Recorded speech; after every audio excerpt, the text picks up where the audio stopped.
Welcome to the 6th Annual LGBTQ Institute Business Forum.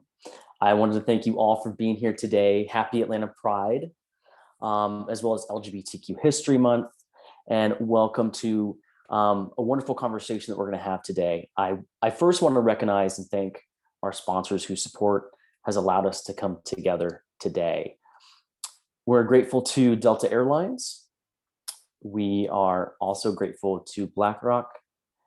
Actually, I think there's a slide change. Thank you. And Bank of America.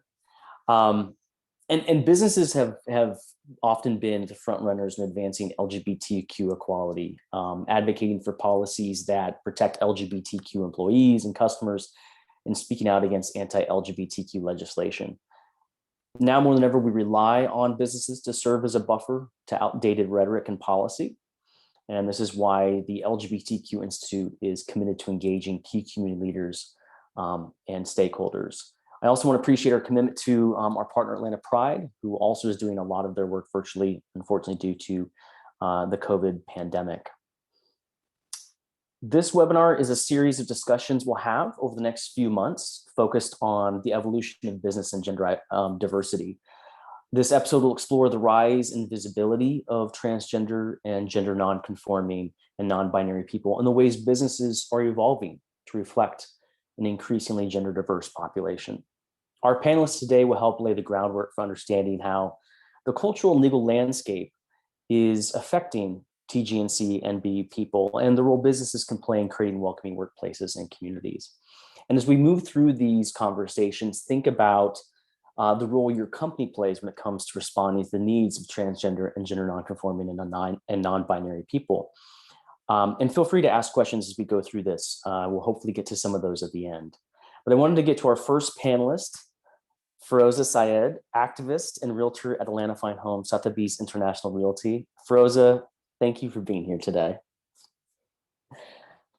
Sebastian Smith, national organizer at the National Center for Transgender Equality and vice president of the I Am Human Foundation. Thank you, Sebastian.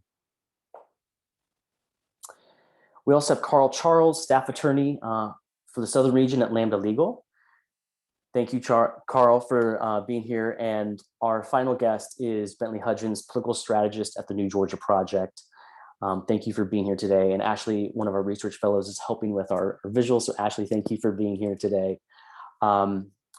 So let's get into our first question. First, I would love to have everyone go around and briefly share how they got into the work that they do. Feroza, let's start with you. Hey, can you guys hear me? Thank you for having me, Ryan. Thank you to the LGBTQ Institute and our wonderful sponsors for putting together this important conversation. My name is Feroza Syed. I'm a trans activist and advocate in the Atlanta area. I guess how I got into this work was I came back out from a life of passing privilege and anonymity about 3 or 4 years ago on a semi-viral Facebook post. And then certain organizations and media companies and stuff started reaching out because they thought the story was interesting. I wanted to take the 15 minutes, quote, of fame that I had in that moment to help my community, and never really looked back, but just trying to use any visibility I have to further the needs and equality and equity for the TGNC community. Thank you.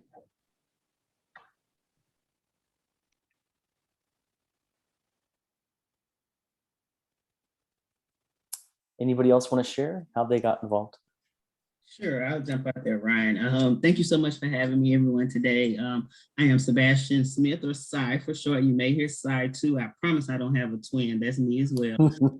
My pronouns are he and him, and I am the national organizer at the National Center for Transgender Equality. Wow, that was a mouthful. But just like Feroza, we get almost thrown into this work out of necessity. I am also a trans identified person. And I would not want to do anything other than to stand for my community, even if it's a visible representation of what trans looks like. And even for me, it's so important to talk about intersectionalities as well. So my Blackness is extremely important. Being Black and trans and being out and open about that is so important to me. I know this baby face may fool you, but I've been doing this work for quite a number of years, going on 20 years now, and I absolutely would not want to do anything other than this. This is not only my life, but it's also my passion. So I've been doing it a while, Ryan, and I'm moving forward, still moving forward. Thank you for having me. Thank you.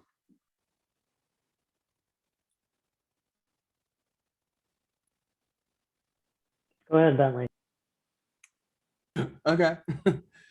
Hey y'all, my name is Bentley. My pronouns are they, them, and I am a political strategist, a lead organizer at the New Georgia Project, and run strategic communications for the Georgia AFL-CIO. That's a lot of words to say that I work to build power for the new American majority and for working families across our state. I got started about 7.5 years ago. Again, I do have a baby face. I promise I'm almost 30. But so I got started in my own brokenness. I had faced a lot of challenges that I wasn't ready for. So like, you know, I'm Japanese American. At the time, I just ID'd as queer. And as I've grown into my like gender identity, I've really understood what being non-binary means. And through the art of drag and the community organizing and labor organizing, I've found that our people have so much power when we work together and fight against our common enemy, which is the people who are the wealthy white elite who actively attack our communities every single day. But yeah, no, I got started because I was tired of suffering at the hands of people who take every opportunity to use the power of racism and transphobia and capitalism to take power away from us. And I was tired of living like that. And so that's how I got started. And I'm happy to be here today. Thank you for having me. And I'm looking forward to see what everybody else and their thoughts and contributions are. Thank you. Hey everybody, Carl Charles here. I'm a staff attorney with Lambda Legal in our Southern Regional Office, which is based in Atlanta, Georgia. I'm a recent Georgia transplant, moved here last October. You know, figured there wasn't really anything else happening, so why not throw a cross-country move in? I was working out of the New York City office of Lambda Legal for a couple of years prior to moving to Atlanta. I should have said at the top, I also want to thank our sponsors of this event and Ryan for gathering us all here today. I've already learned a great deal just from the introductions of these rock star folks really doing the work here in Georgia and around the country.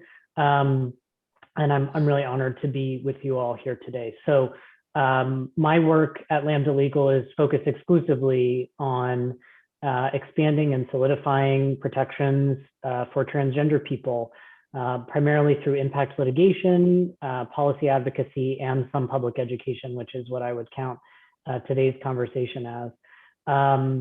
I came to this work not unlike some of the other folks here. I'm from Colorado originally and was in law school. And after my first semester of law school, came out as trans. I had every intention of going through law school and working for a big firm and making buckets of money and donating a few of those buckets to people doing the work. But after, you know, sort of, as Bentley said, learning more about myself and who I was and what my values were, I pursued a career in public interest, specifically advocating for LGBT people. And now my work is really exclusively aimed at remedying discrimination faced by trans, non-binary, and gender non-conforming people in a variety of settings: employment, healthcare, education, incarceration, all of the sites that trans people really have to navigate throughout our lives. So that's it for me. I'll pass it back to you, Ryan. Thank you. Well, we are absolutely honored to have each of you here and the wealth of knowledge that you'll be able to bring to the conversation and the audience. And I want to set the table for this conversation by referencing a groundbreaking study by the Williams Institute that was released this past June. And it revealed that there are over 1 million non-binary adults in the United States. Notably, 76% of non-binary adults are between the ages of 18 and 29. So another study entitled Gender Beyond the Binary was released in July, a month later in this past year. And it provides some insights about US consumers' attitudes and perceptions about gender. And it found that 50% of Gen Zers believe traditional gender norms are outdated. They believe that the American society will associate gender less with stereotypical personality traits, products, and occupations within the coming decade. And 52% felt that there is a spectrum of gender identities. You all work to ensure equity for TGNC and B people, and given this positive data, in your opinion, where are we as a society when it comes to gender diversity? And what gives you hope and what concerns you most in this moment? Sebastian, I'll start with you. Sure, Ryan, thank you so much. I mean, wow, what a loaded question, right? Different ways.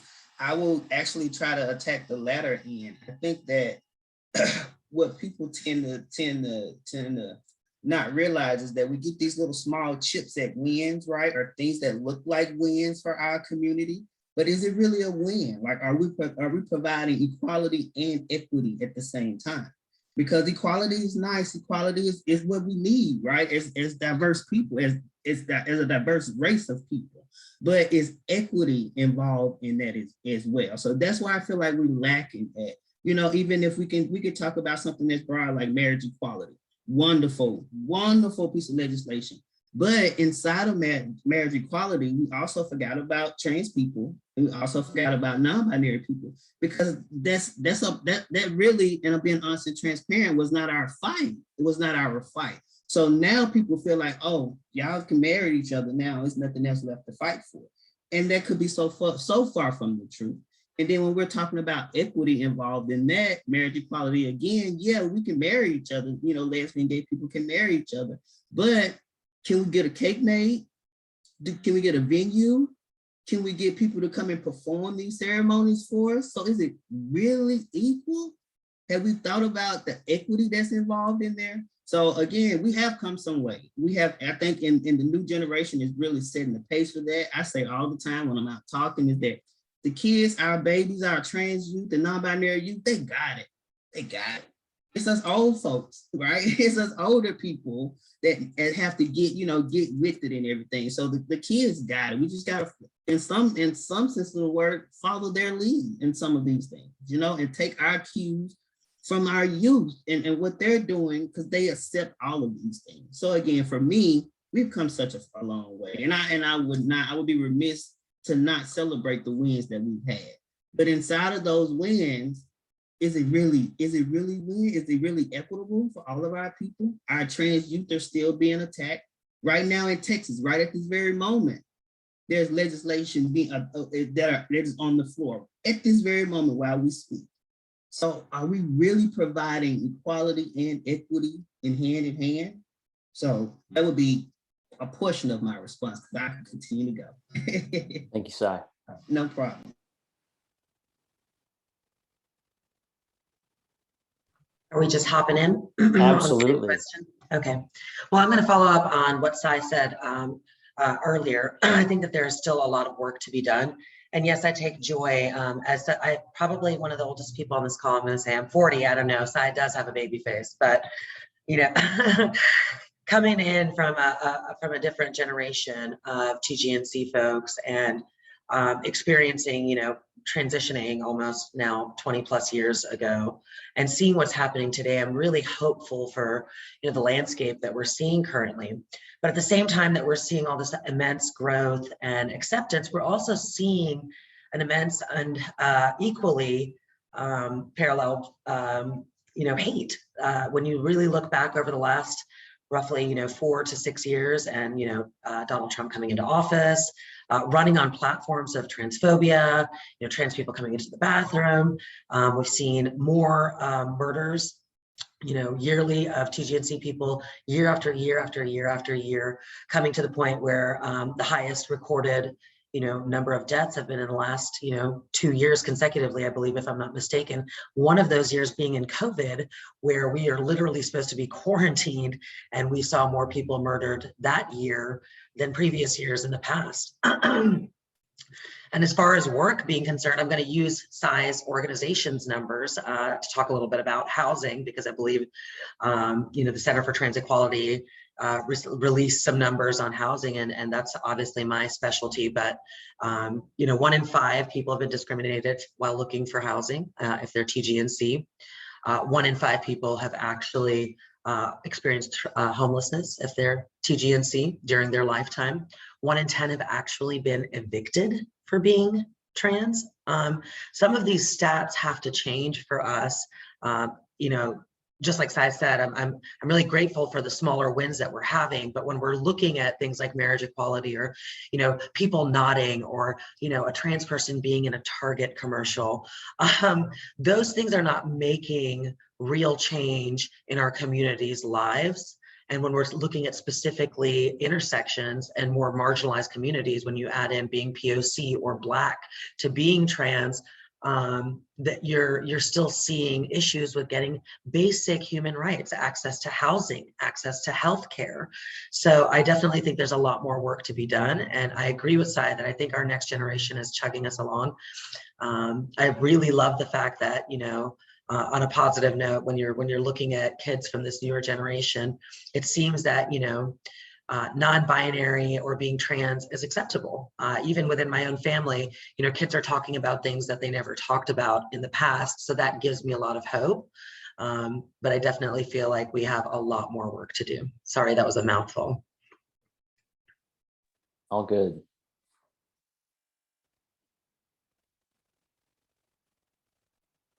Carl, what are your thoughts? Go ahead, Bentley. I saw Bentley come off mute. It's all right, Carl, you can go.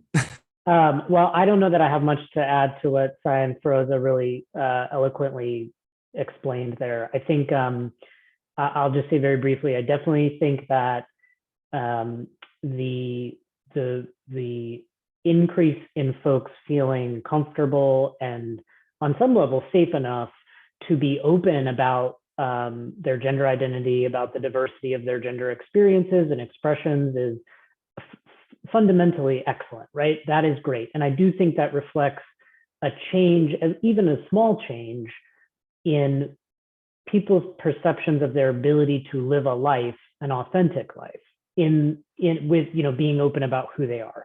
I think we can look back to the 60s and 70s when not but a few trans people were able to be open about who they were, and largely they were extremely wealthy and white and had access to a number of other vectors of privilege, and they still suffered, right?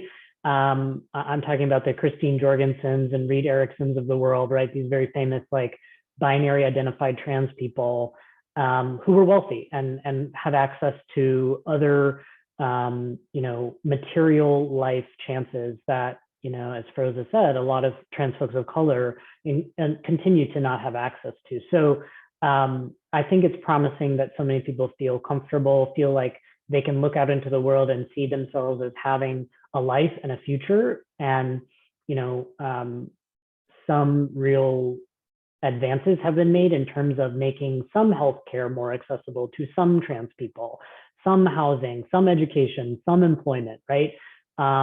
But we have a ton of work to do, and the backlash has really been intense these last 6 or 7 years, right? Since sort of the tail end of the Obama administration and having lived through the just utter waves of backlash during the Trump administration, I think we really saw the material harm that can be caused by anti-trans federal and state policies. And I think that's why the work that Bentley and Sai and other organizers are doing in both small and large community settings are so vital to our continued success, right? I think we all have to continue to work to create really meaningful change so that we can access what Sai's talking about, that lived equality, right? Not just the showy making headlines equality, but the real lived equity, so that trans folks are able to thrive, not just survive. I completely agree with Charles or with Carl. Sorry, I read your so let me just say this.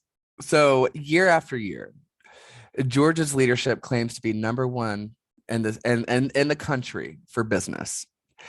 And they do so as a claim at the expense of working families, trans kids, and especially for Black and Brown folks across the state. And we have seen a rise in legislation that attacks the trans community, right? Whether it was access to healthcare, against kids having bodily autonomy, being able to just live their lives with basic dignity and respect, right? But let's be clear. These lawmakers that were pushing these bills know that they will likely be successfully defeated either during the legislative process or in the court of law afterwards. They are doing these things, and these baseless and cheap attacks are purposed with firing up their base of political power to defend white, wealthy capitalism.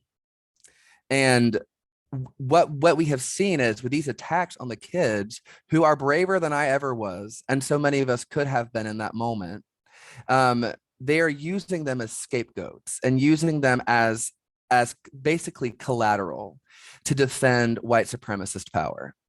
And what we are dealing with is very honestly and bluntly, it's that, you know, businesses are being irresponsible and intentionally harmful with how they invest their resources into building political power to protect their own capital.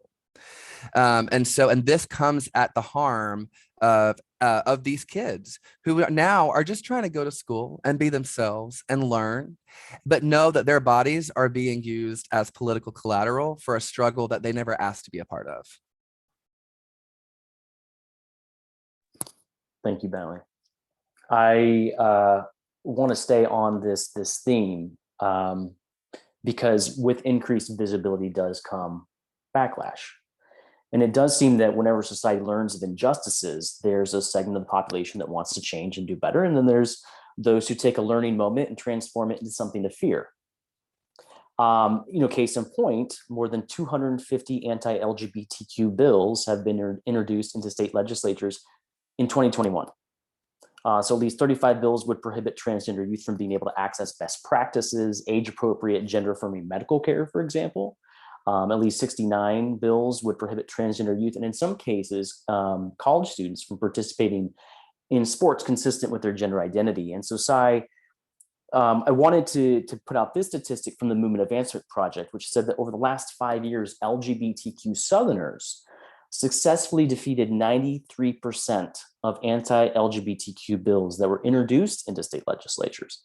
So with your work at the national level, how are businesses, in your opinion, using their platform to support the work of Southerners who are working to defeat anti-LGBTQ, anti-trans specific legislation? What has been your experience? What are your thoughts on this?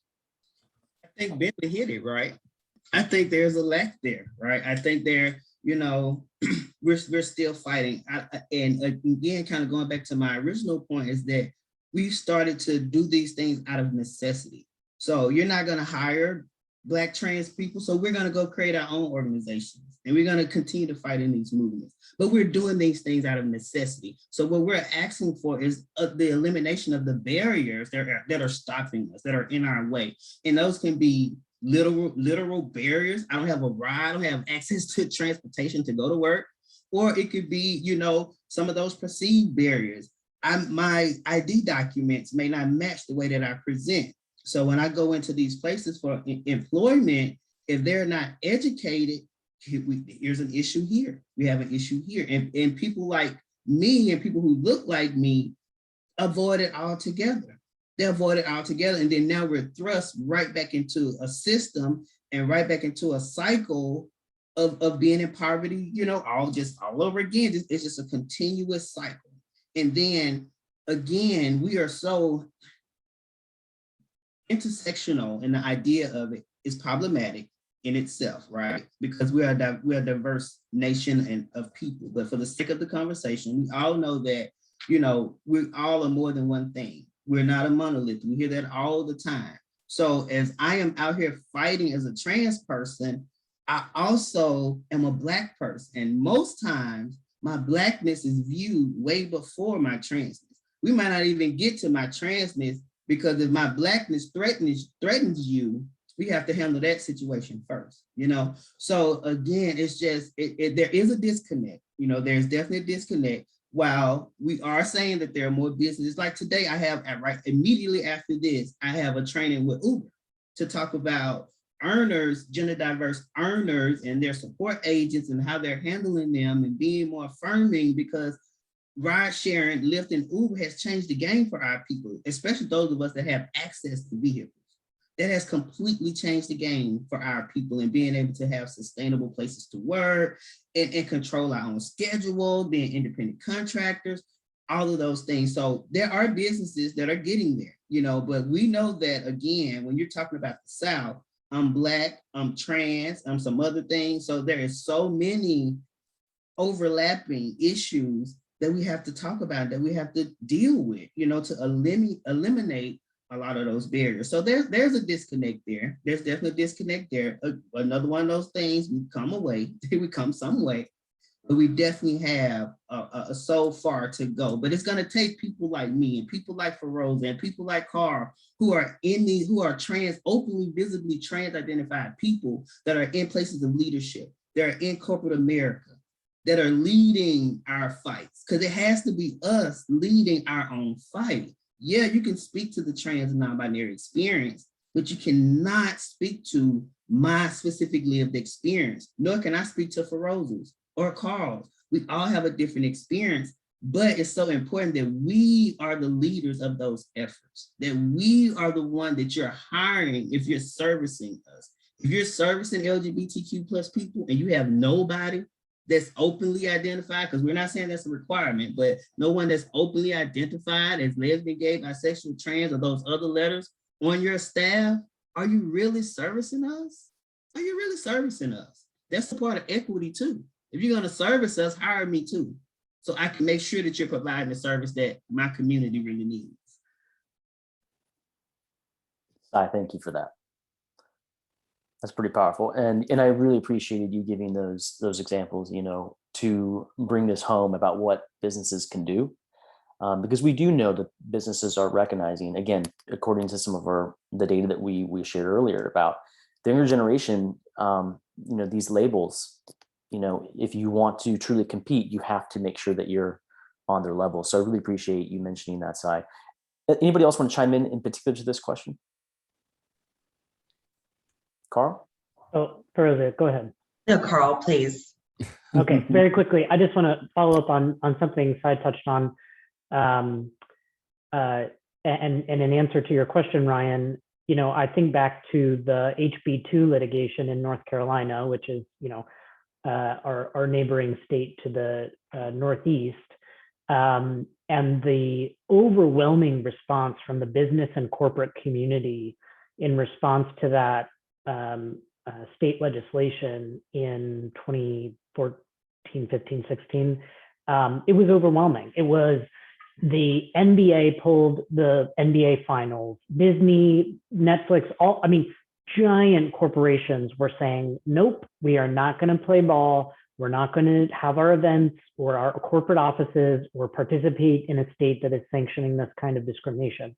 I have been disappointed, and I would imagine my esteemed co-panelists might share some of this. I have been disappointed to see the business community has has not really had the response in these last 2 years. And look, I'll say diplomatically, we've all had a lot to deal with, right? It's been a very trying 18 months, I think, for many of us. I think that burden has been carried almost exclusively by women of color, trans women of color, folks who are really were at the margins of society before the pandemic and now have been pushed even further, right, outside of people's consideration because of the collateral damage of the pandemic.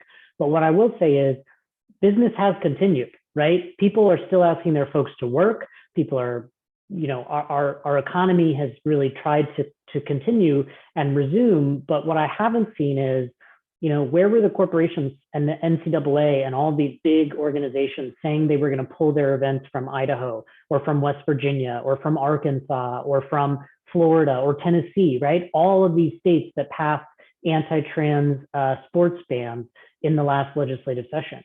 And I don't mean to be the harbinger of awful news here, but there are going to be even more bills in the 2022 legislative session because states who tried to do it in 2021 have looked around and seen that some of them were successful. And that's just, that's going to be an encouragement to opponents of lived equality for trans people in other states. So I do want to, I want to end my comments here on a positive note, which is to say, the work that was done to push back against these bills almost exclusively happened by trans people and their allies in the South, in the middle, in the sort of Midwest of the country, those folks coming together on the ground, right? And doing the work in their own communities. Lands Illegal, ACLU, we did our part, but we were led by, right? And that was made possible by the people in those communities doing that work. So I think that's a really important thing to lift up and to say that we will look to the leadership of those folks, like Sai was saying, in this next round of anti-trans bills that we know are coming in 2022. To follow up on Carl, not Charles. I did Carl's. I think Bentley and I are both. Either of those names will work, and y'all, it happens all the time. So it is no problem. Either of those names I will respond to. But to follow up on Sai and Carl, I feel like Carl was the perfect inlet, because what I wanted to talk about a little bit was organizing on the ground. And, when you're asking what are companies doing, I'm going to say pretty blatantly, because I know Bentley would follow up exactly with this same statement, they're not doing enough, right? These capitalist structures are based on profits. And when profits are the driving factor of whether you're going to humanize people or care about people's rights, these companies are not going to stand on the right side. Again, North Carolina was great. The NCAA backed out, but where are they now? Visibility is what matters. If something is a hot story in the media for, that day or that particular news cycle, I feel like, companies do a little bit more during that time. But generally speaking, again, when we're talking about the actual real life change in our lived lives, are any of these companies doing enough? No, I don't think so. And a prime example of this is even if you think about from the political standpoint, when we were looking at what was happening with voter lines in Georgia over the last couple of years, I mean, it was direct action, standing outside of some of these companies' doors, picketing for, weeks on end to get them to actually release a statement that said, we don't agree with what, the Georgia legislature is doing here and these particular bills. So yes, I agree 100% with Sai and Carl that, it's great that there's some visibility here and there and issues that we're seeing a little bit more of companies standing up than they have in the past. And I think that's also a direct response to what you were talking about as far as the statistics, Ryan, that it's becoming more okay, quote unquote, to be TGNC and younger kids and millennials and the next generation of target consumers, right, feel like this is a more hot topic and acceptable issue for them. But ultimately, are companies taking the lead? Are they stepping out? Not the vast majority of them. They're not, doing the work on the front end. It literally is all organizers and people holding these companies accountable. So what I would like to see eventually is not companies coming in on the back end and saying, oh, great, people are out here picketing, people are fighting against this particular law, people are fighting against these particular cases or situations happening. Rather, I would love to see, specifically more progressive corporations. When you think about people like, Coca-Cola Coca-Cola or Delta or Starbucks or, Target and other companies taking very proactive action on their front end and making a hard line that says this is what is acceptable and this is what's not acceptable to us.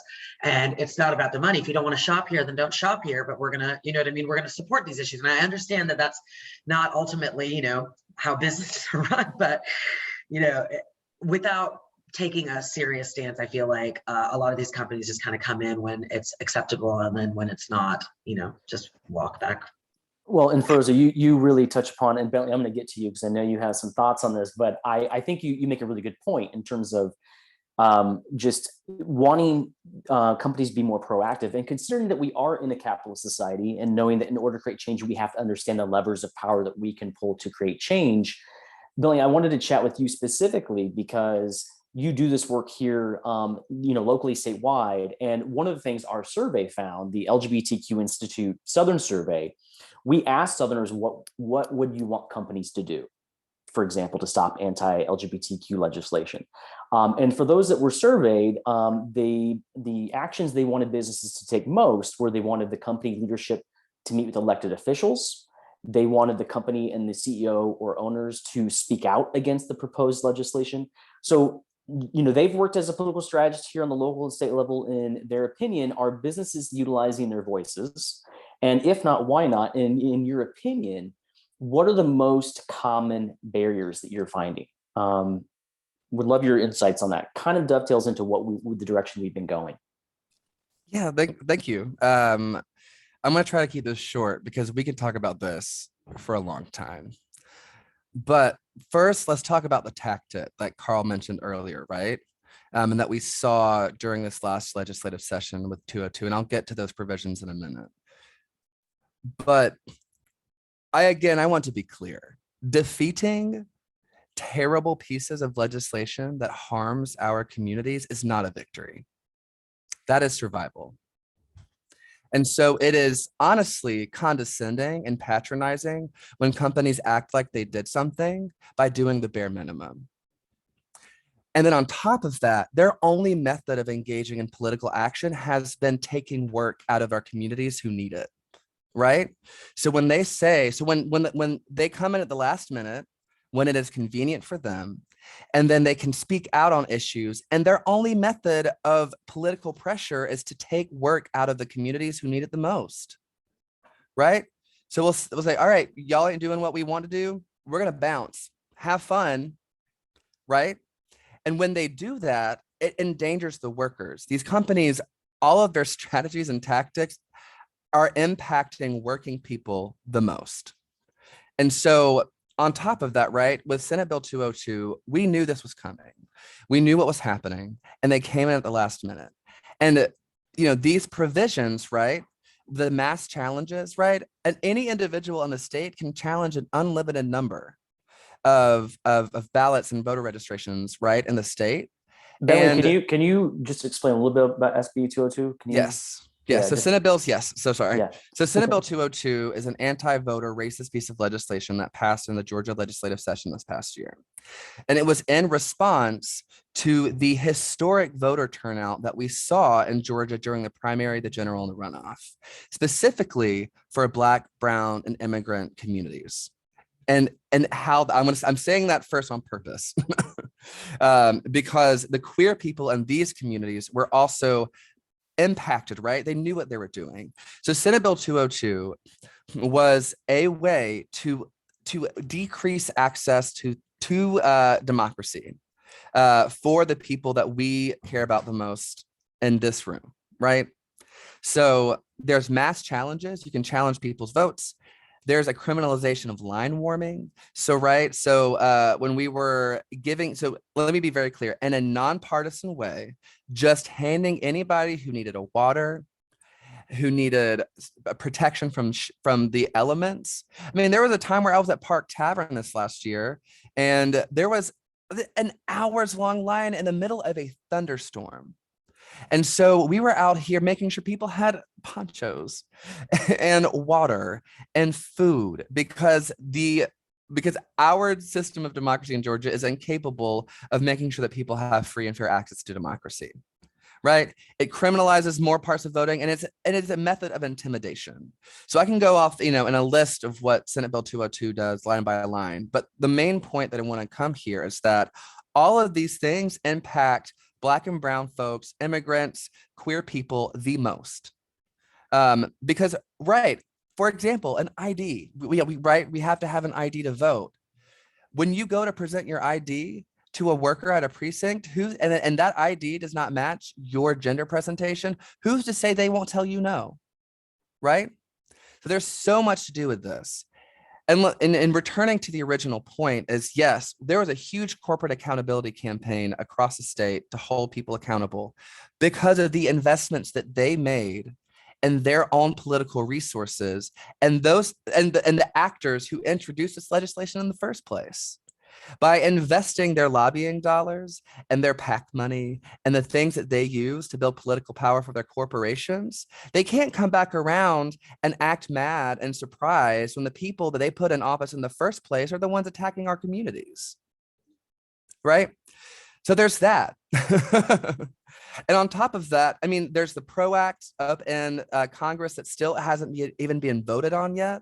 And that would actually give workers power across the country, but especially in the 17 states, and like Georgia, who have at-will worker requirements that people can fire you for whatever reason. We don't even have comprehensive civil rights at the state level and on most places in Georgia at the local level.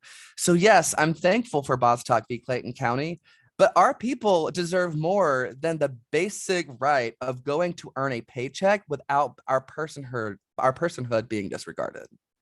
Well, I will just say that you've clearly given those out there that are wanting to know how they can show that they are LGBTQ and trans and gender nonconforming supportive, a clear clarion call for ways they can do more than beyond the bare minimum. And I think that's a really good point.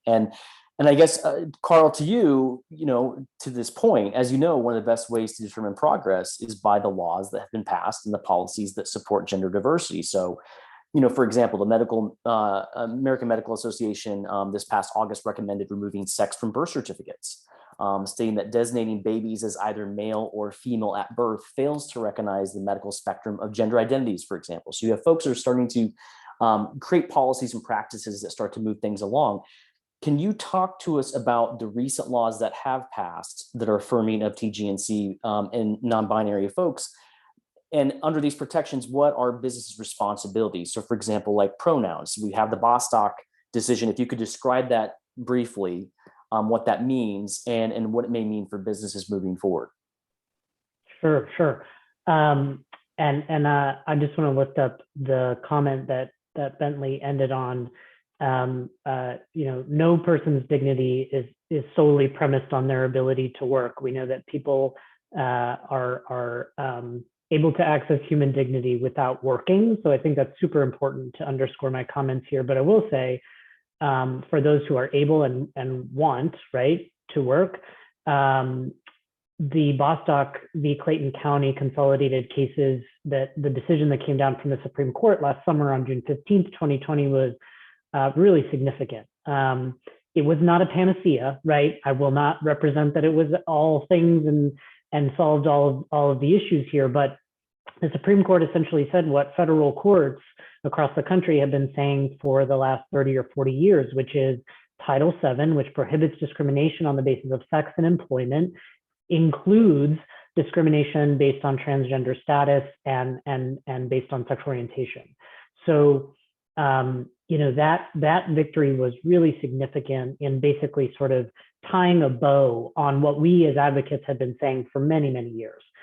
The work still to be done, right? So let me start with this. Let me be sure to answer your question right at the outset, Ryan.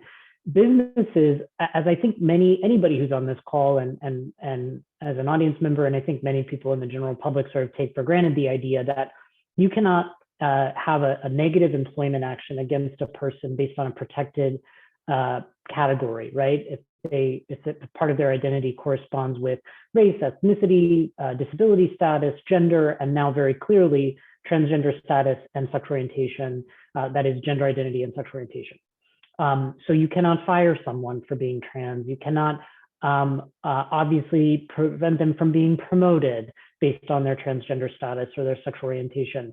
But unfortunately, in the way that the decision was written, there are still some gaps, right? And the court made very clear, and by the court, I really mean Justice Gorsuch, who hails from the 10th Circuit and from my home state of Colorado, really said, we're not considering in this decision whether an employer might have a bona fide religious objection and therefore the ability to make adverse employment decisions based on that religious belief. So the court really left open, and this is what is happening, what we're seeing happen in many of the state and federal courts across the country right now, is employers are alleging that they are religious, or that they are subject to something called the ministerial exception, which means that all of your employees are ministers, therefore you can not allow any of your employees to be LGBT.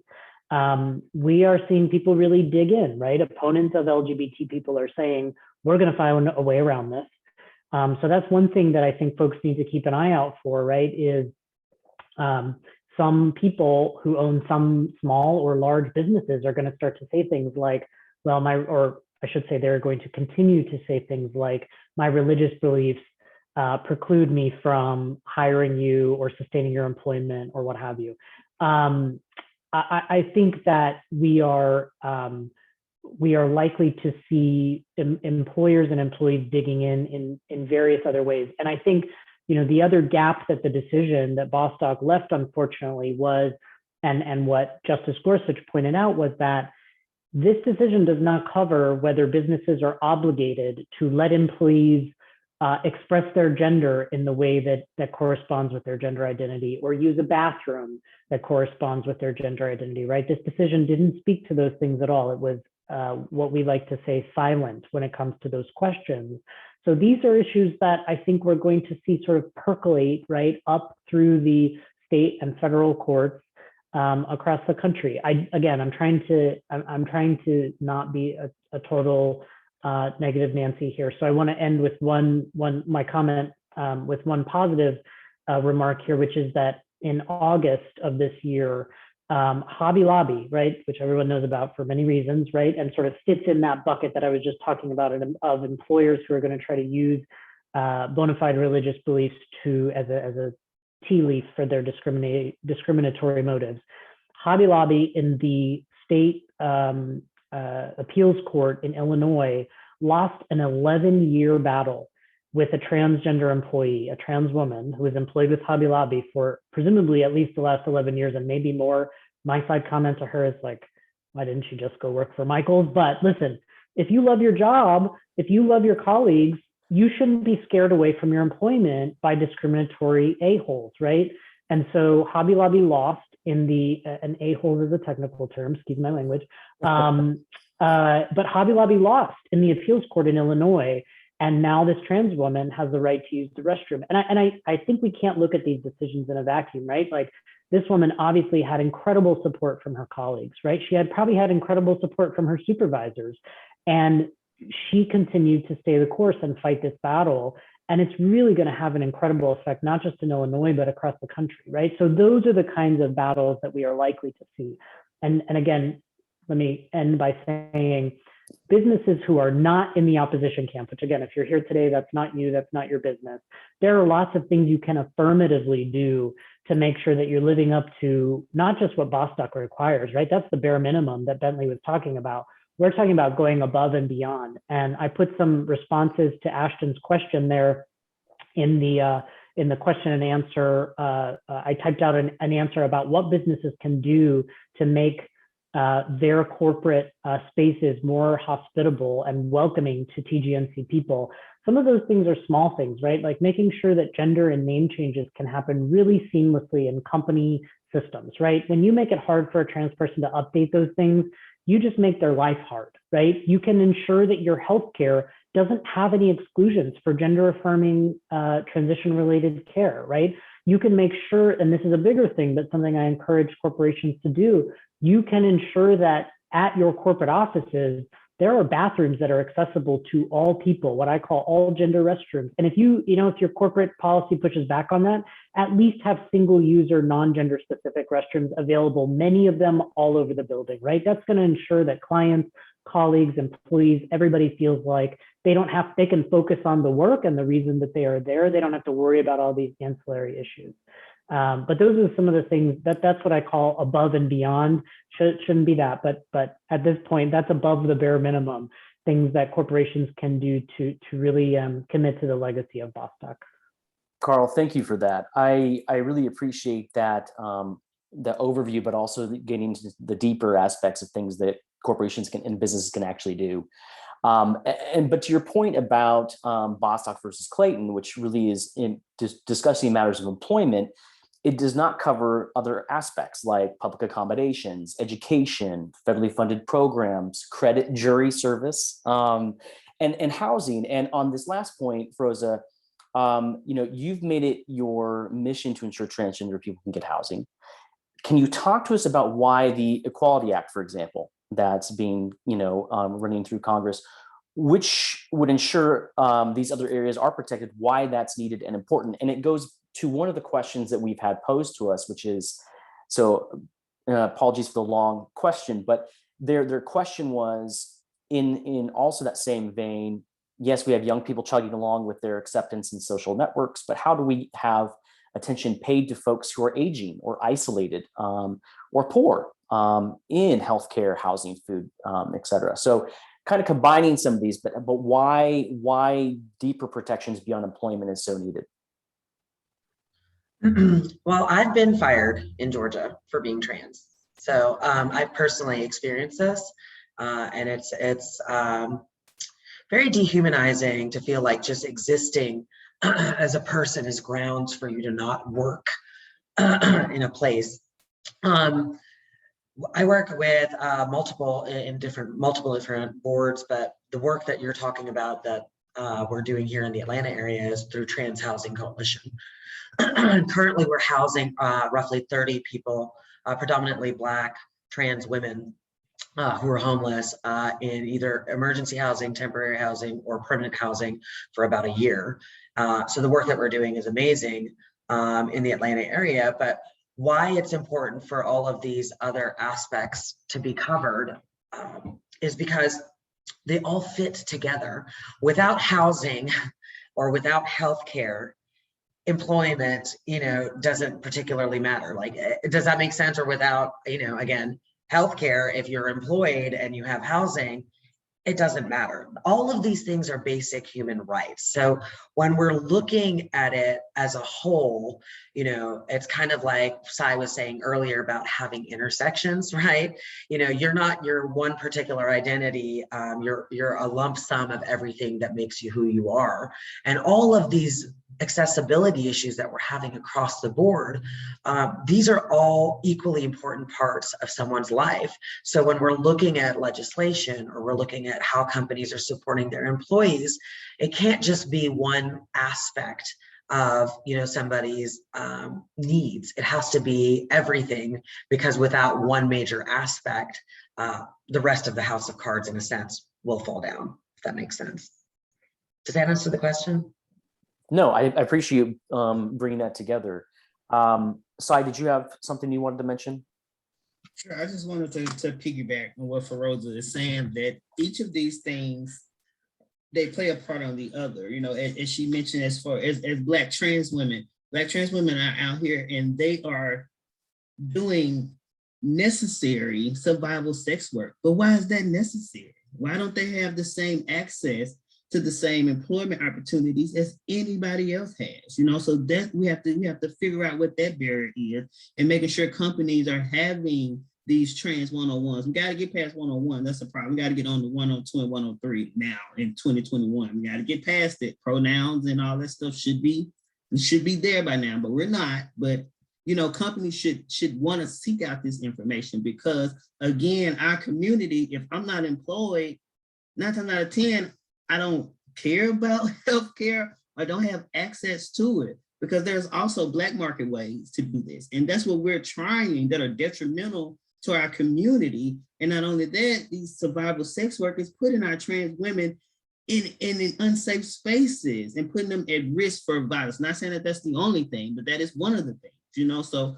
we are out here saying that we need all of these things in order to get from one step to the next. So I totally feel what Feroza says, because when you're down here at the belly of the beast is what I like to term it as. Feroza does this work too. When you're down here at the bottom with the people on the streets, with the people that are out here right now on the street, they want jobs, but they need food to eat too, and they need a house over their heads. And so let's solve that problem and not have their trans identity be the thing that's getting in the way of them accessing those things. Because I too have lost a job because of my trans identity.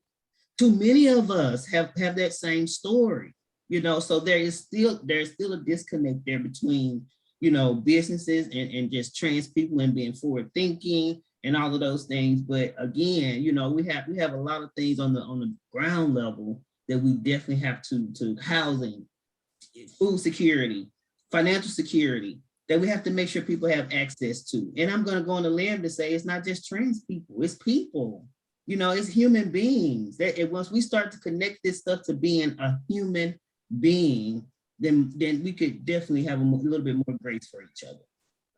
Thank you for that, Sai.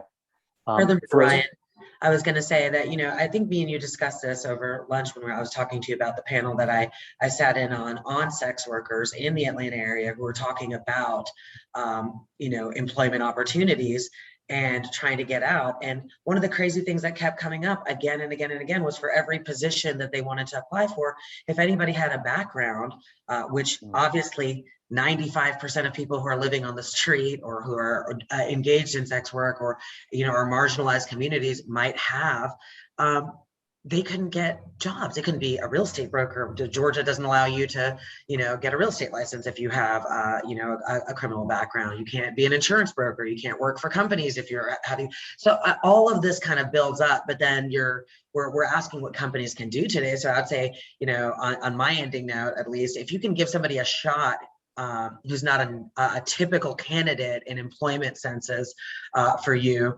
maybe taking the opportunity to look at people beyond just what's happened in their life and provide opportunities for employment to TGNC folks. Because the companies that are here in this room that are listening to us today, Carl went down a laundry list of things that you can do, but my statement would be just hire us. If you can find a way to look beyond anything that your preconceived notions of what somebody has, but just actually hiring TGNC folks is one of the one ways I think you can help people in our community. I appreciate that, Feroza. And you've led us to our last question since we're running low on time, although I would love to talk for another hour. To put a finer point on it, a lot of businesses do want to do the right thing, and they're sometimes struggling to figure out how to support transgender, gender non-conforming, non-binary folks. So at a high level, kind of like what Feroza you just did, what is your advice to them in this moment? And Bentley, let's start with you. So my advice for folks who are in positions of leadership in business and in corporations are to be accountable to the lives and the labor of the people who work for you. So not only should you hire people from our communities, you should promote them. You should pay them more than a fair wage. You should invest in their life and their labor, right? We're seeing the strike authorization vote from IATSE came down yesterday, right? Like 98% of the 90% turnout of their membership in IATSE came out together to say that their place of work was not sustainable. They do not have adequate health care. They don't have time to go home to their families. And this was workers, period. Not even just trans and gender non-conforming people and people of color. Like, we're not even getting into that. That is people, period. Right? And you're talking about the film industry, correct? Yes, the film crews, production crews, TV sets, right? But this is a sentiment across the labor force in America right now, that we need our employers to invest in us, to make sure that we have a sustainable workplace. So I'll end on this. Yes, hire us, but also make sure that where we're getting hired is a place that we want to work, that we feel that we are value, that our labor matters, that we have importance in this productivity that we are making for your dividends and your shareholders, right? So yes, be accountable to us and our lives. Thank you, Bentley. And I did want to get in one question before Cy and Carl are able to share their parting words. But their question was, where is the best way to publicize jobs available to LGBTQ community and show the willingness to invest? Is it just going ahead and being on, general job sites, but making it more known that they're proactively wanting to hire TGNC and B folks? Yeah, I mean, there's a multitude of ways. That's more of like a marketing and communications question. So in that strategy, it would be multi-tiered, right? So one, definitely make sure that you're putting them on the bare minimum on job postings and stuff like that, right? If they're union jobs, work with your locals, your CLCs, and the state fed to make sure that they're up on union hall websites.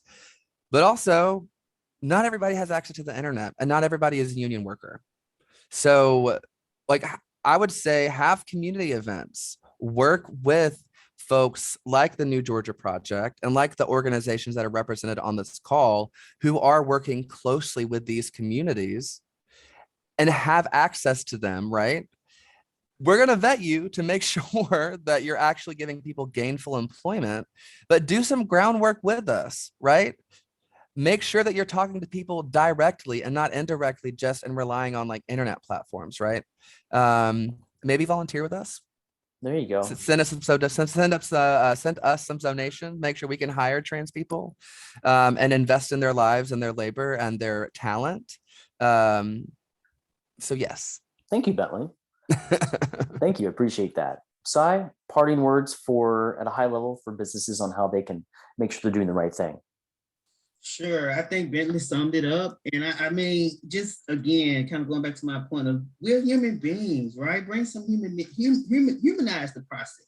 Find some commonality in your struggle and see that it mirrors the struggle of the next person and try to alleviate those barriers. Don't gatekeep. If we have the opportunity to open the doors to leadership tracks or whatever it may be to TGNC folks, throw the keys away and open the door. That's what we have to stop doing. We have to stop gatekeeping our community, gatekeeping opportunities, and making all these extra barriers for our folks to have to jump through. Realize that there are some policy things that you could change.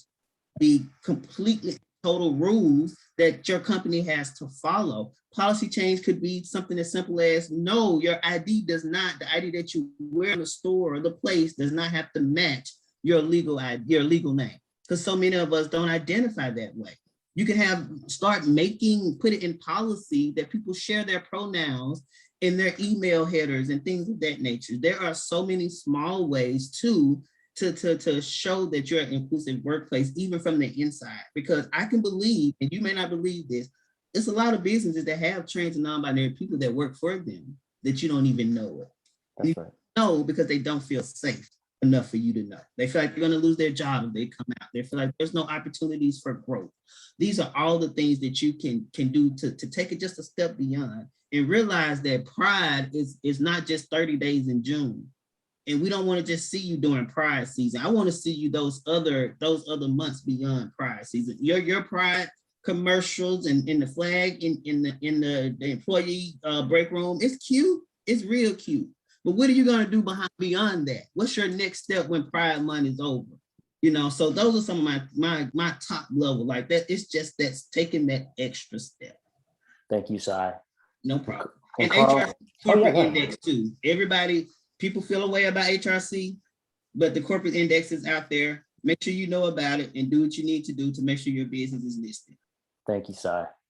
Carl, parting thoughts. Oh yeah, I mean, I don't have much to say that the co-panelists haven't really said wonderfully here. I'll just lift up again what Cy said.